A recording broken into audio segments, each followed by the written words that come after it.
গণতন্ত্র মঞ্চের অন্যতম শীর্ষ নেতা জননেতা বাংলাদেশের ওয়ার্কার্স পার্টির সংগ্রামী সাধারণ সম্পাদক জননেতা সাইফুল হক এখন বক্তব্য রাখবেন।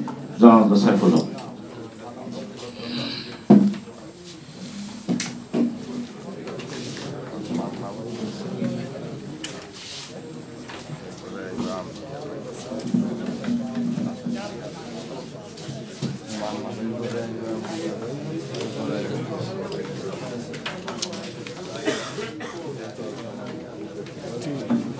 আলোচনা সভা জাতীয় প্রেস ক্লাবে জাতীয় সমাজতান্ত্রিক দল জেএসডি কর্তৃক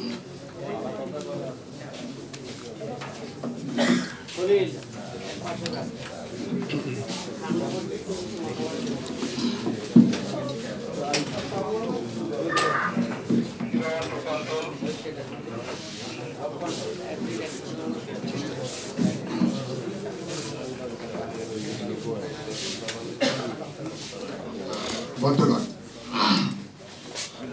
জাতীয় সমাজতান্ত্রিক দল জেএসডি আয়োজিত আজকের এই গুরুত্বপূর্ণ আলোচনা সভার সংগ্রামী সভাপতি, জেএসডির সভাপতি জাতীয় বীর জনাব আসম আব্দুর রব, উপস্থিত আছেন সংগ্রামী জাতীয় নেতৃবৃন্দ, সুধীমণ্ডলী এবং গণমাধ্যমের বন্ধুগণ, আপনাদের সবাইকে শুভেচ্ছা জানাই।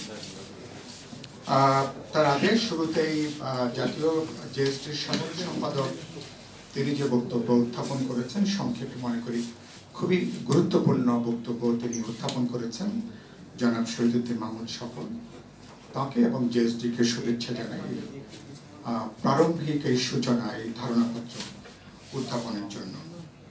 আজকে 17ই এপ্রিল ঐতিহাসিক মুজিবনগর দিবস, যেদিন আনুষ্ঠানিকভাবে সৈয়দ নজরুল ইসলামকে অস্থায়ী রাষ্ট্রপতি এবং তাজউদ্দিনকে প্রধানমন্ত্রী ঘোষণা করে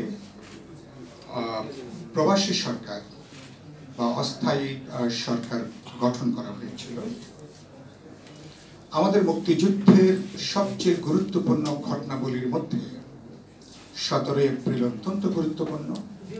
তার আগে 10 এপ্রিল, যেদিন এই প্রোক্লামেশন অফ ইন্ডিপেন্ডেন্স গ্রহণ করা হয়, 11 তারিখে তাজউদ্দিন আহমেদ এই সরকারের প্রধান নির্বাহী হিসাবে তিনি অল ইন্ডিয়া রেডিওতে তিনি এই যে প্রোক্লামেশন অফ ইন্ডিপেন্ডেন্স তিনি এটা ঘোষণা দিয়েছিলেন।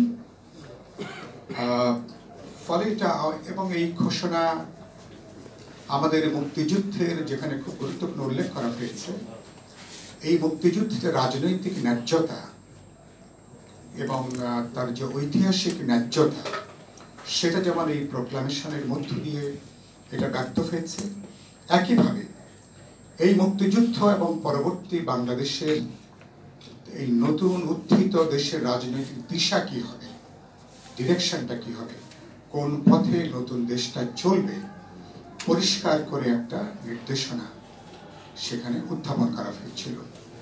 এখানে যথার্থ বলা হয়েছে সাম্য, মানবিক মর্যাদা, সামাজিক ন্যায় বিচারের ভিত্তিতে বাংলাদেশ সামনে চলবে।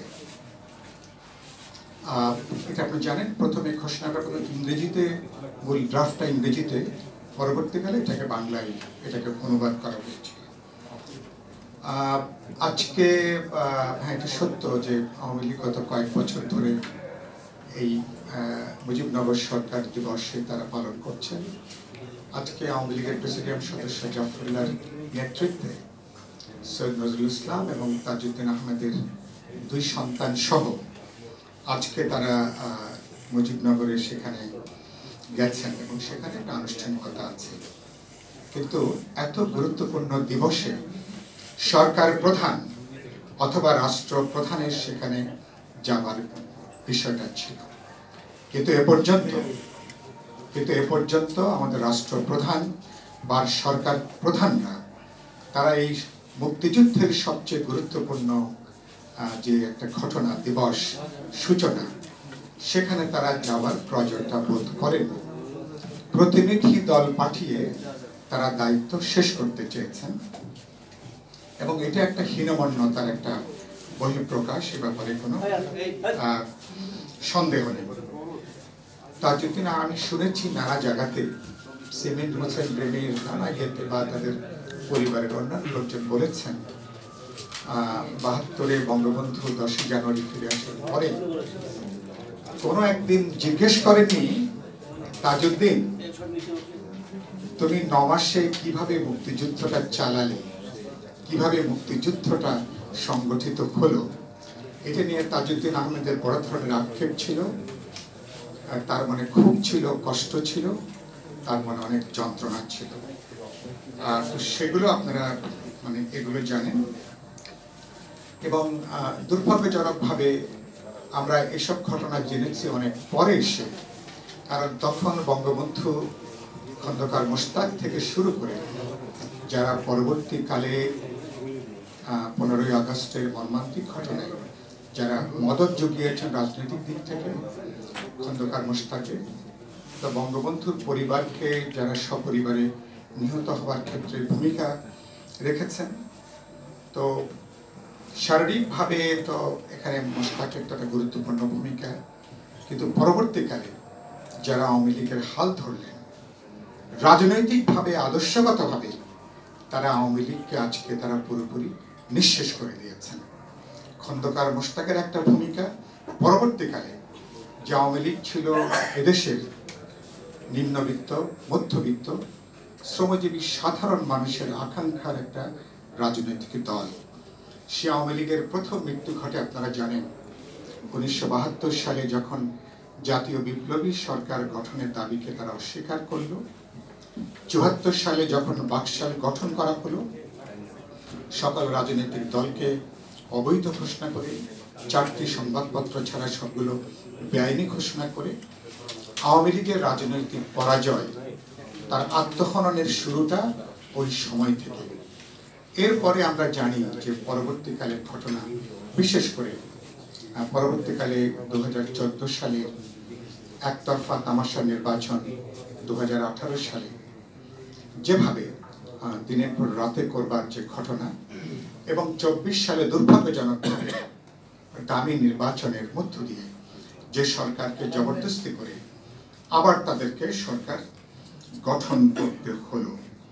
তো এই সমস্ত ঘটনাগুলোকে রাজনৈতিক দল হিসাবে আওয়ামী লীগ মুক্তিযুদ্ধ পরবর্তীকালে বাংলাদেশকে তারা যে নেতৃত্ব প্রদান করতে পারেনি, নেতৃত্ব প্রদান করবার জন্য তাদের যে রাজনৈতিক উপযোগিতা, তারা সেটা প্রমাণ করতে তারা যে পুরোপুরি ব্যর্থ হয়েছেন। বিশেষ করে গত 15 বছর, এখন 16 বছর চলছে আওয়ামী লীগের বারংবার যে রাজনৈতিক মৃত্যু, ফলে আওয়ামী লীগ এখন নিম্নবিত্ত, মধ্যবিত্ত রাজনৈতিক দলের পরিবর্তে একদিকে আওয়ামী লীগ যেমন উচ্চবিত্ত, ধনী, মাফিয়া, সন্ত্রাসী, গডফাদার, লুটেরা, দুর্বৃত্তদের একটা সিন্ডিকেটে আওয়ামী লীগ পর্যবেসিত হয়েছে। আরেকটা হচ্ছে আওয়ামী লীগ মতাদর্শের দিক থেকে যে গণতন্ত্রের জন্য প্রধানত মুক্তিযুদ্ধটা ত্বরান্বিত হয়েছে। 9 মাসের মুক্তিযুদ্ধ করে দেশটাকে স্বাধীন করে 70 সালে মানুষের ভোটের ম্যান্ডেট আমাদেরকে প্রতিষ্ঠিত করতে হয়েছে। আওয়ামী লীগ আজকে পুরোপুরি সেই গণতন্ত্র, গণতান্ত্রিক মূল্যবোধ, সাধারণ যে ভোটের অধিকার, গণতান্ত্রিক অধিকারের সাধারণ যে প্যারামিটার, তার বিরুদ্ধে আজকে আওয়ামী লীগ অবস্থান গ্রহণ করেছে। ফলে আওয়ামী লীগ বঙ্গবন্ধুকে তারা স্মরণ করেন। আমি কিন্তু বঙ্গবন্ধুর সংগ্রামী জীবনের যে অধ্যায়টা, এবং বিশেষ করে তাজউদ্দিন আহমেদ যিনি মুক্তিযুদ্ধের সময় লড়াইটা যিনি নেতৃত্ব দিয়েছেন, এবং এই মানুষগুলো তাজউদ্দিন এবং তার সহকর্মীরা, মুক্তিযুদ্ধের সেক্টর কমান্ডাররা, আমাদের বীর মুক্তিযোদ্ধাদের প্রতিদিন কিভাবে অপমান করতে হয়, অপদস্থ করতে হয়, আওয়ামী লীগ এখন সে ধরনের একটা উন্মত্ত প্রতিযোগিতায় আওয়ামী লীগ এখন যেন লিপ্ত হয়েছে। এবং এদেরকে প্রতিদিন অপমান করার মধ্য দিয়ে আওয়ামী লীগ বাস্তবে মুক্তিযুদ্ধকে হেয় করছে, মুক্তিযুদ্ধের চেতনার বিরুদ্ধে তারা অবস্থান নিয়েছেন, এবং মুক্তিযুদ্ধের চেতনাকে বাস্তবে এখন তারা একটা যাতনায় পর্যবেসিত করেছেন। ফলে আওয়ামী লীগ মুক্তিযুদ্ধের চেতনাকে এখন একটা রাজনৈতিক পণ্য ছাড়া আর কোনো কিছু বাস্তবে আওয়ামী লীগ অবশিষ্ট রাখে। তো এটা আমাদের জন্য খুবই দুর্ভাগ্যের, এবং আমি মাঝে মধ্যে বলি যে রবীন্দ্রনাথের